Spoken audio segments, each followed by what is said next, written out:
Hey guys, I'm about to head out to my D&D group tonight. I'm wearing my Houses and Humans thematic sweatshirt. But before I go, I wanted to talk about digital footprints of millennials real quick, specifically mine. I don't know if anybody out there remembers chatting with people on IRC, but I do. I'm a millennial, so in internet years, that pretty much makes me ancient. So like I grew up in the era of the 60-pound family desktop computer that you would put in like a storage closet and call it the computer room. Yelling at your siblings in the other room to get off the phone so that you can go online. AOL dial-up tone. I swear that dial-up tone is burned into my brain. Back then the internet was raw. No filters, no algorithms, just chaos and possibility. I think my first digital footprints were on LiveJournal, Yahoo CHatrooms, Myspace. I was on Friendster super briefly. So LiveJournal was a blogging website where I posted my most cringeworthy teenage poetry. And there it can die. I never want to revisit that. GeoCities and Angel Fire, though, those were fun. So those were some free web hosting services. And I had a Sailor Moon fan page and an NSYNC fan page there. I wish I could revisit that, but that's in the ether. Now, Yahoo Chatrooms, that's where I really started learning social skills. See, I was kind of a weird and awkward kid, and my real-time communications were not so good. And Yahoo Chatrooms were thriving for a while. There was one called The Comic Shop, and that's actually where I made my first real internet friends. Matter of fact, I have met several of them, and I'm friends with a lot of them still to this day. I mean, sure, I probably chatted up some creepy, unvetted pervs on the internet too, not knowing it, but there were more good people than there were any creeps. And then there was Myspace. Myspace was everything to me as a young teenager. That's where I learned HTML, discovered new music. I even started my first semi-popular blog. Yeah, actually, I had a hit blog on Myspace. That's not really a flex though. Myspace had this whole blogosphere and I was into it. I was a top-rated blogger and that was my 15 minutes of internet fame. But those were really fun memories. And I'm still friends with a lot of the people I met from Myspace blogs to this day, and I've met several of them too. After that, I ran sort of like a zine-style blog for underground metal music on Myspace and YouTube.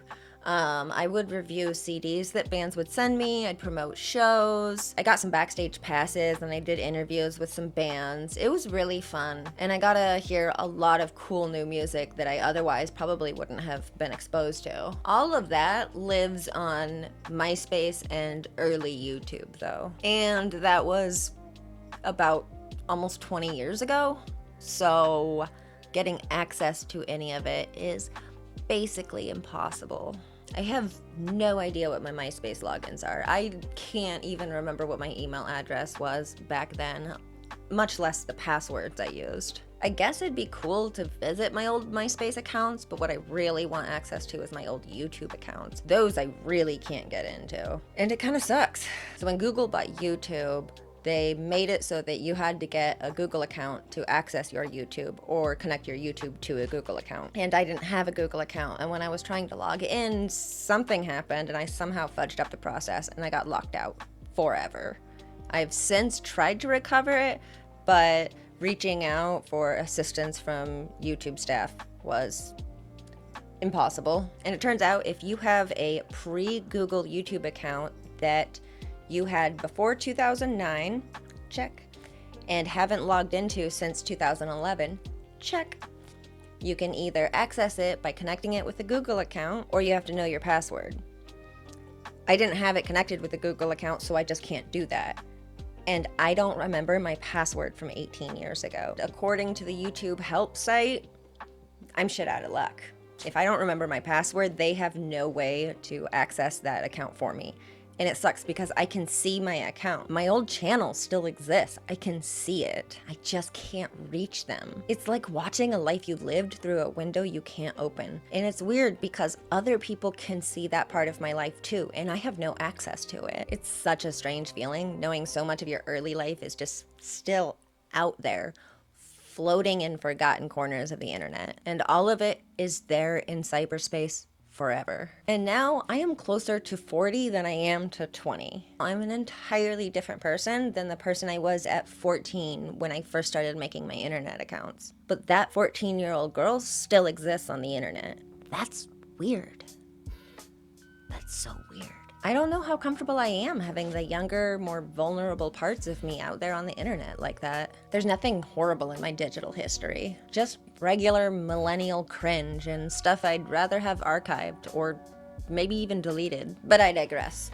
Growing up with the internet has been wild. This is a completely different place than when I was younger. Vloggers and influencers especially have evolved a lot. I kind of wish I could remember the names of some of the vloggers and influencers I followed back then. I'd like to see what they've been up to. And I kind of wonder if anybody that followed me back then will ever see this video. I haven't actually told anybody about this account. My partner doesn't even know, and he's literally in the next room while I'm recording this right now. Anyways, hello YouTube. I'm back. If I ever figure out how to reclaim those old accounts, you better believe that I will post the evidence and share what I find. But until then, thanks for joining me on this trip down memory lane on the internet, and bye for now.